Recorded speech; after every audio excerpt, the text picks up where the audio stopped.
Hello everyone, I hope সবাই খুব ভালো আছো, সুস্থ আছো। আরও একটা lunch box packing short video নিয়ে তোমাদের কাছে হাজির হয়ে গেছি।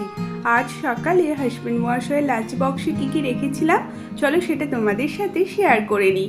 প্রথমেই ভাত রেখেছিলাম, তার সাথে স্যালাড হিসেবে গোল গোল করে শশা রাখলাম আর এক ফালি আম। সিকিমে আমের দেখা অনেকদিন মিললেও একটু দেরি করে ইচ্ছাকৃতভাবে কিনেছিলাম, কীরকম হবে এরকম ভাবনা চিন্তা করে। দেরি করে কিনেও কিন্তু আমটা একদমই টেস্টি ছিল না। তার সাথে করলা আলু ভাজি পেঁয়াজ দিয়ে, ঘন করে পেঁয়াজ দিয়ে ভাজিটা হয়েছে, এটা খেতে বেশ ভালো লাগে।